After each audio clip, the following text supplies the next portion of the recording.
Help support this channel and get early access to videos, plus exclusive content and patrons-only live discussions by becoming a member at patreon.com/Bruce Poinsette. This is the Bruce Poinsette Show, the world's most dangerous infomercial, and we're broadcasting from not the studio because we're in transition, but we wanted to give you a little exclusive web content while we get ready to prepare you for season 2. So I've got a special guest with me today, Nikeisah Newton, the founder, chef, owner of Meals for Heels. And we're going to be talking about a movie that just came out, The Menu.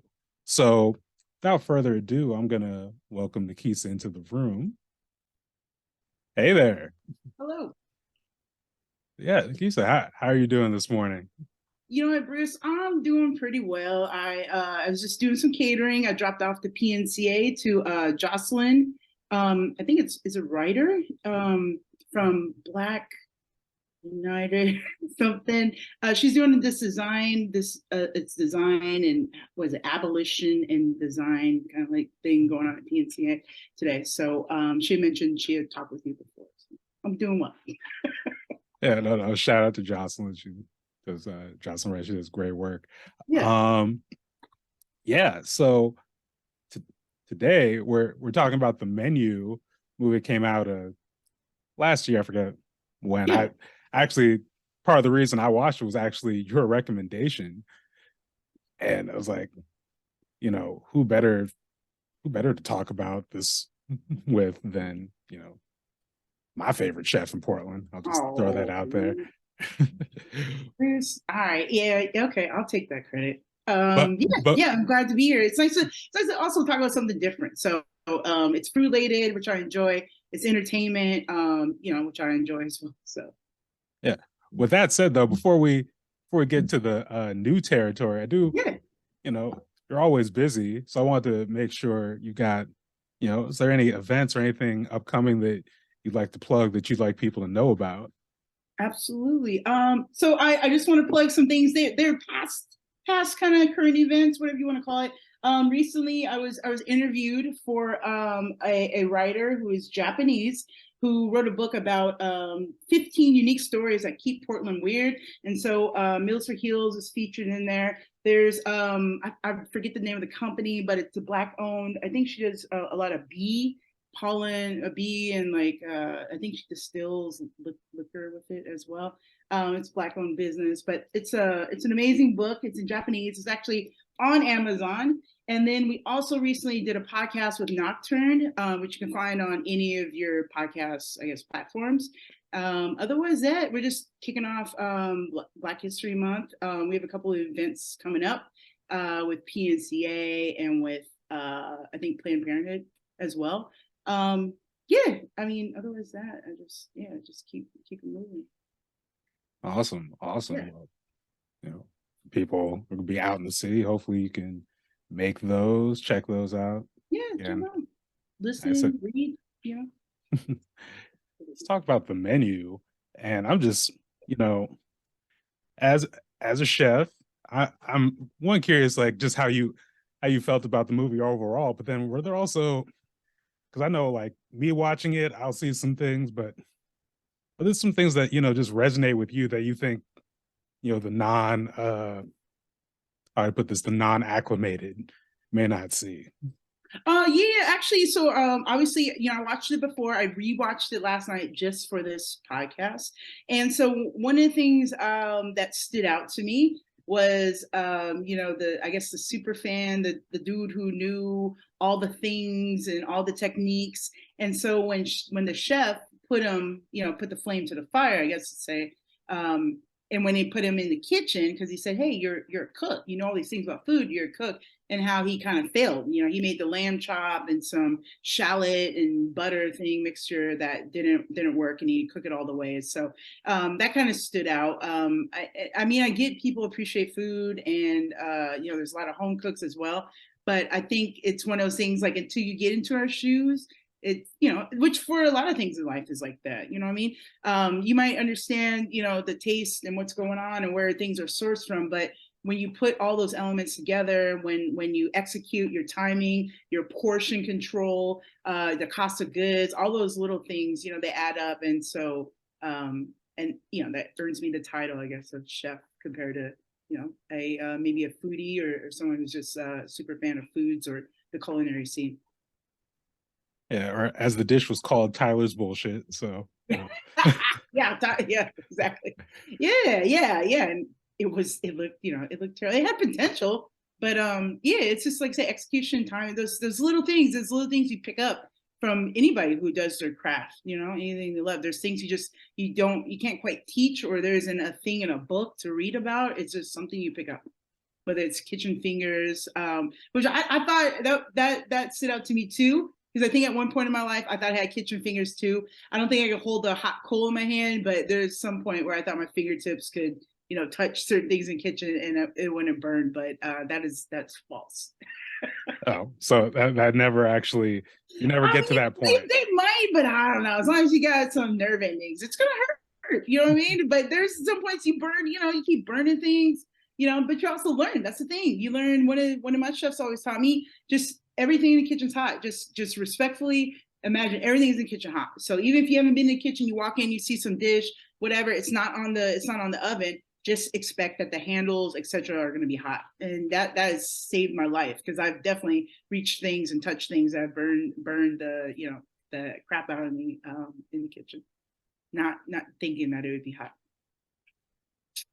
Yeah, so I was gonna ask you like if you had like a favorite comeuppance. It sounds like Tyler catching it was the one, and I kind of like that too, just because I know particularly like as a journalist, or at least as someone with a journalism degree, I hear people like, I don't want to sound too mean about this, but like people will wake up and be like, I'm a journalist today. And, there's a difference. Like sometimes you observe things, you write about them, and right. that is great. I support that. But there is a difference. So even though it's a different field, seeing someone just like, oh, come cook for us, and now we're gonna watch, we're gonna label it.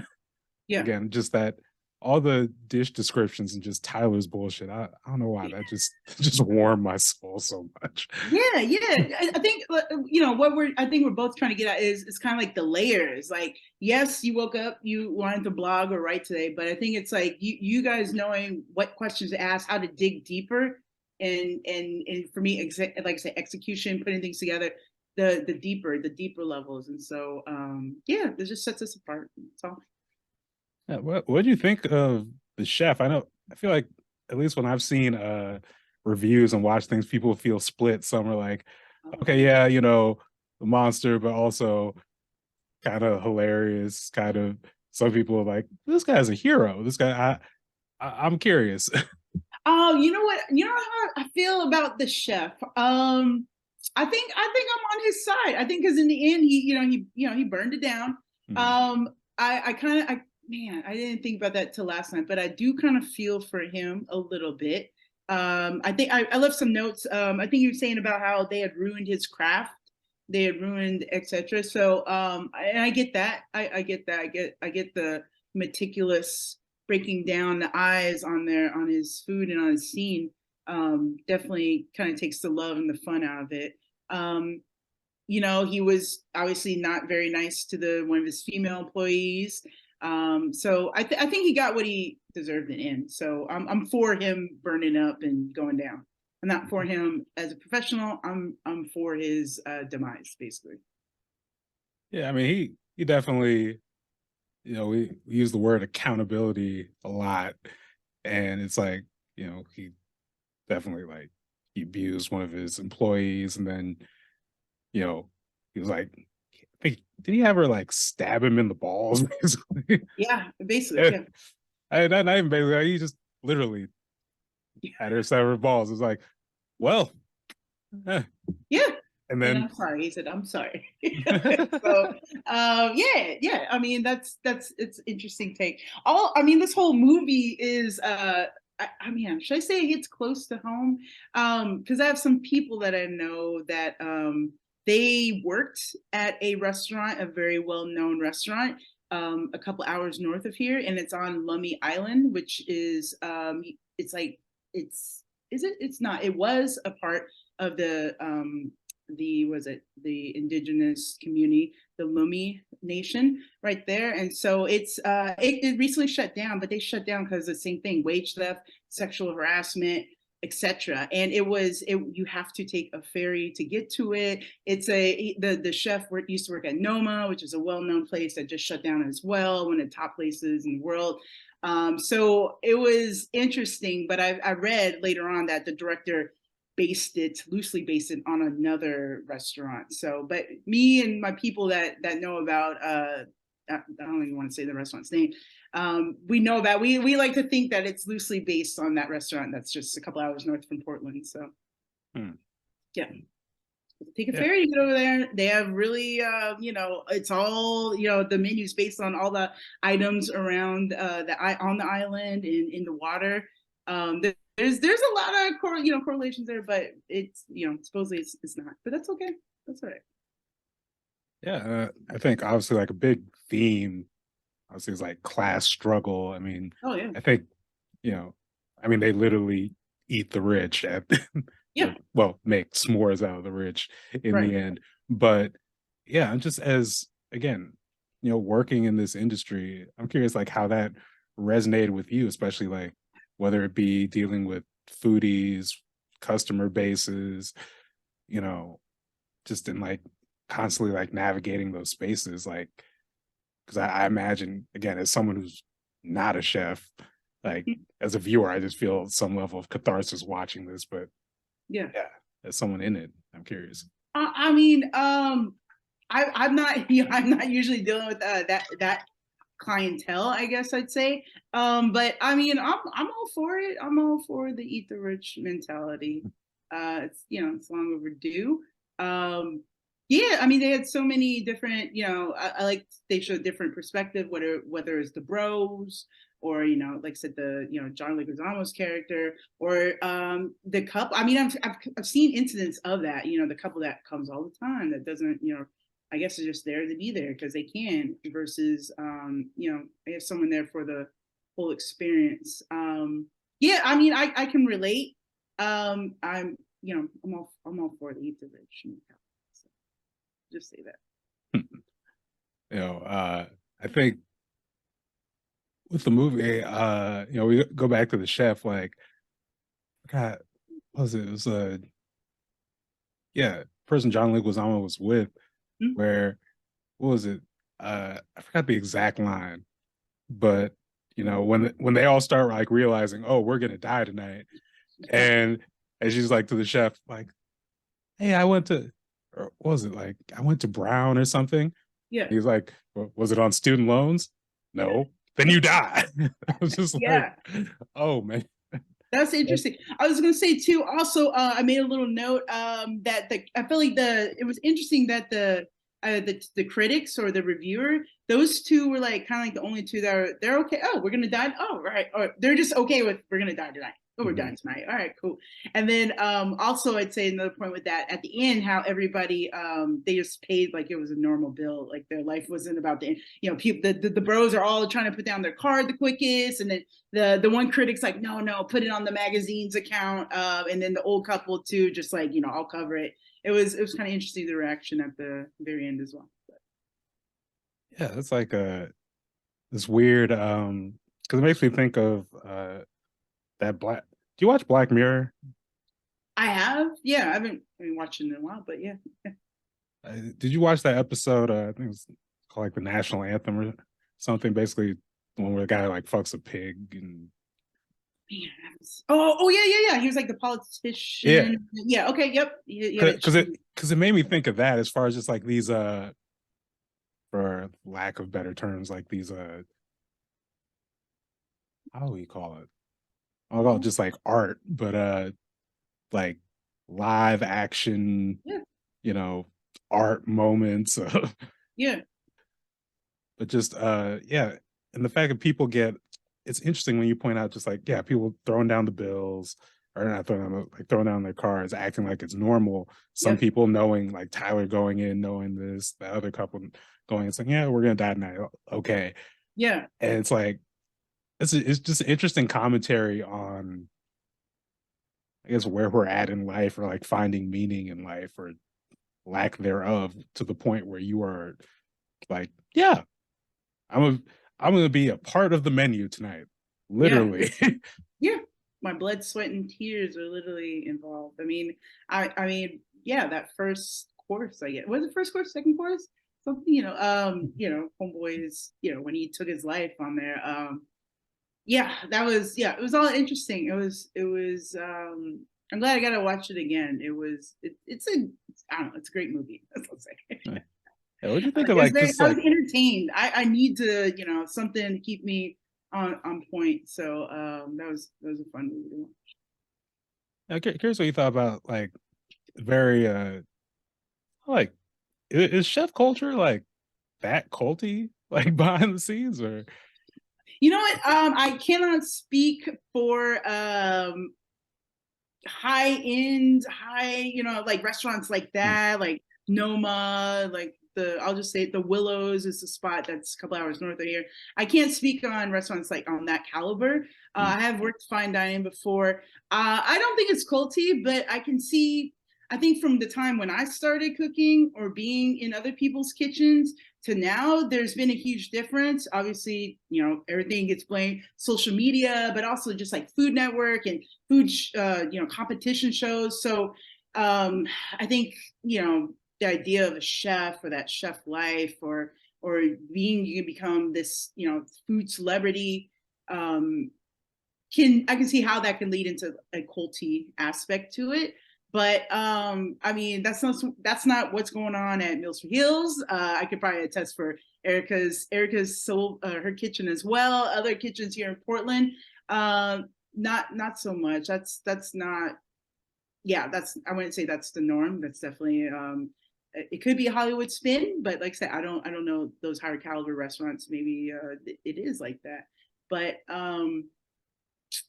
we definitely, yes, chef. That's the thing. I was taught, you talk back, and that's I don't know if it's I think it's a little bit, to me, it's respecting. It's also, I heard what you said. This order's coming in, or this is what we need to do. Yes, chef. Just like, I guess kind of in the military is just saying like, yeah, I acknowledge what you said. I heard what you said. Copy that. Roger that. Over and out and whatnot. So that sounds familiar. That just like tickled something in my memory. Just having to say yes, chef, and reply back.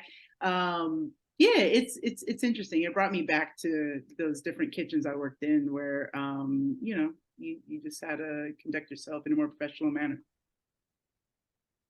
right, right. And you bring up a good point as far as like the celebrity aspect of it kind of dictating Absolutely. some of that, because yeah, if you're trying to, it's one thing to do the profession, it's another thing when you're putting on a show for people.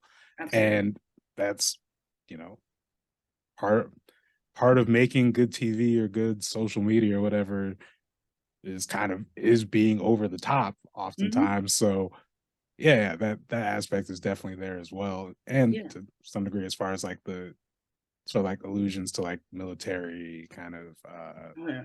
operations, for what it's worth, I guess, sometimes it's always an interesting thing for me to like comment on that, just because like on one hand, like I'm very strongly like anti-militarism, but then I also, Yeah. Yeah. I was in a rites of passage program once upon a time. I've seen how, in certain situations where it's like you have this how can you put it, this like order like makes things work to some Yeah. level. So yeah, that that checks out. That makes sense. Yeah, I mean, I mean, honestly, in a busy kitchen, the callback, I think is what it's called, the callback. I Mhm. mean, it helps. It's just communication, and especially, I keep thinking about my kitchen because it's usually one or two people. But when you have bigger kitchens, when you have 4 or 5 people, 6 people, and you have an expediter or whatever, so the callback helps. As militaristic as it is, it Mm. definitely helps keep communication open, and I think also it's just, yeah, a level playing field. Everybody knows, the cues, the calls, fire this, hold this, 86 that, etc.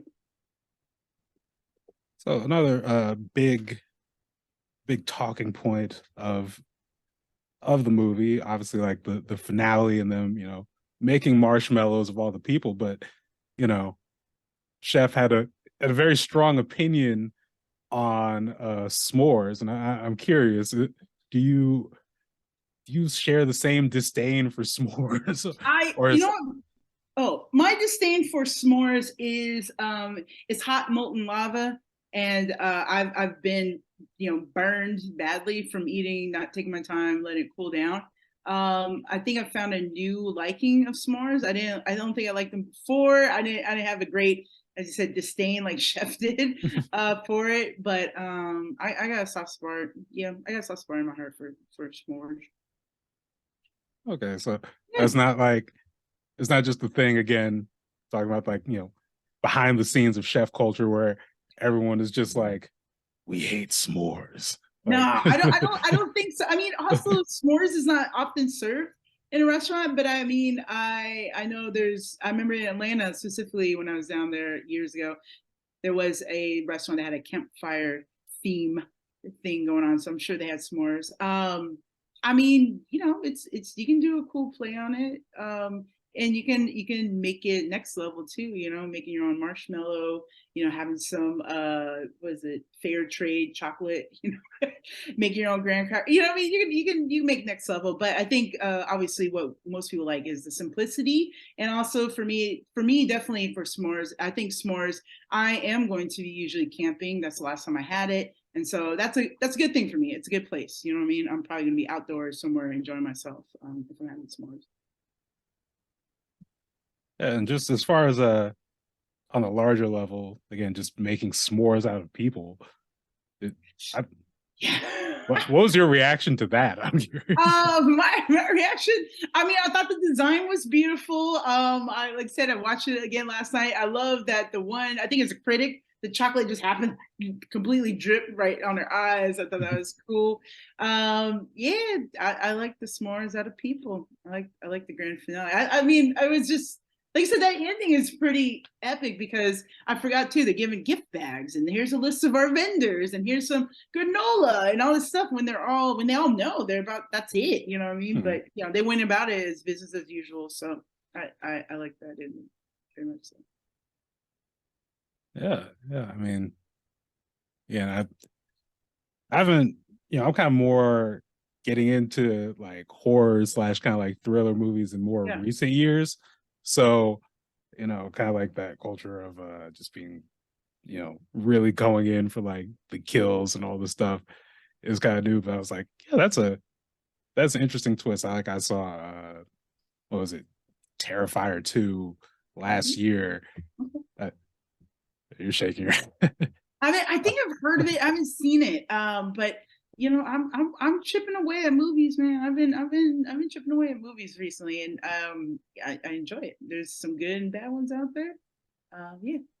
yeah, yeah, it's culture. I mean, only thing I'll say about Terrifier 2 is just like it's definitely one of those movies. I think they call the genre like splatter as opposed to just horror. So Okay. you know what you're going in for, and Okay. that's what I'll say about it. But Yeah. to bring it back to the menu, it's just like, yeah, this is a nice touch. I have not because you think about things where you're like, I haven't seen that before. Right. I have not seen human s'mores before. It's just like Human s'more. uh That's good. I like that. I was going to say one other thing, noticing again, watching it last night is I do pay some respects to that menu. I'm not sure who the film makers consulted with or worked with, but yeah, a lot of the menu items, I was just like, man, this is beautiful. It's art.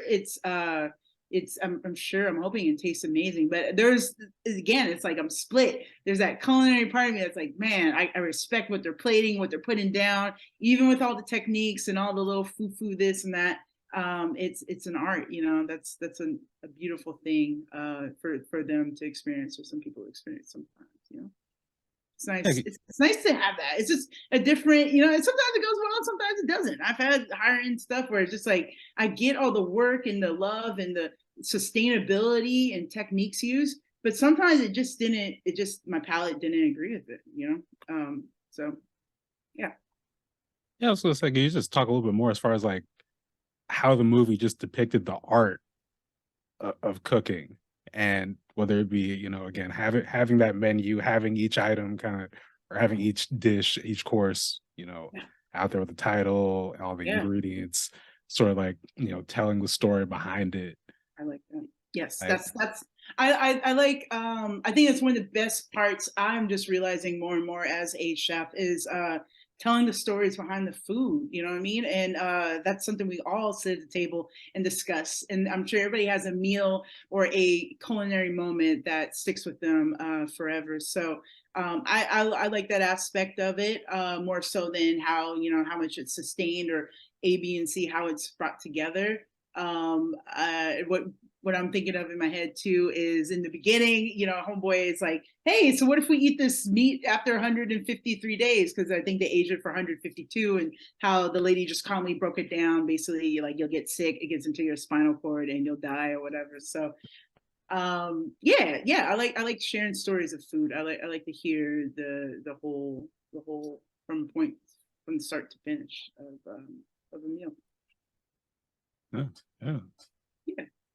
So, yeah, was there anything else that kind of really stuck with you from the movie?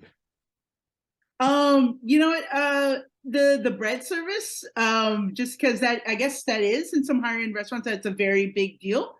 Mhm. And actually, we looked online and took a little clip from the Willows, like I said, the restaurant a couple miles north from here, and they have a bread service, and they had specially milled wheat from some local indigenous tribe or nation.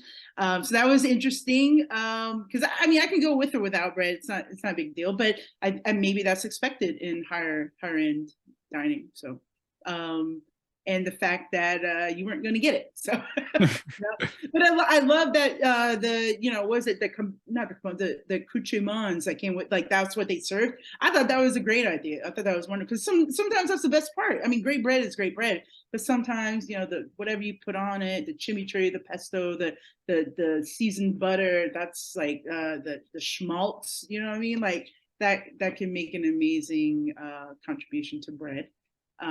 Also, one part that sticks out is the host as well, when the bros were looking at the tortilla, and they're like, "What is this?" And she's like, "It's a tortilla," and like she had a good accent on there, and again, it's a tortilla. They're like, "What is this?"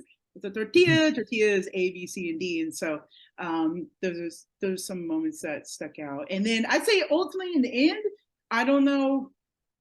I don't know. I think I don't know if I want to call her a sex worker, but the lady who worked in the service industry, the date of Tyler, I think how that all intertwines at the end, the cheeseburger, her chilling, I guess technically kind of like being the only service worker there too. I Mhm. think somehow has some connection together in there too. That's something something to think about as well. And obviously, it's messed up that he brought her there, knowing the outcome, what the outcome was going to be.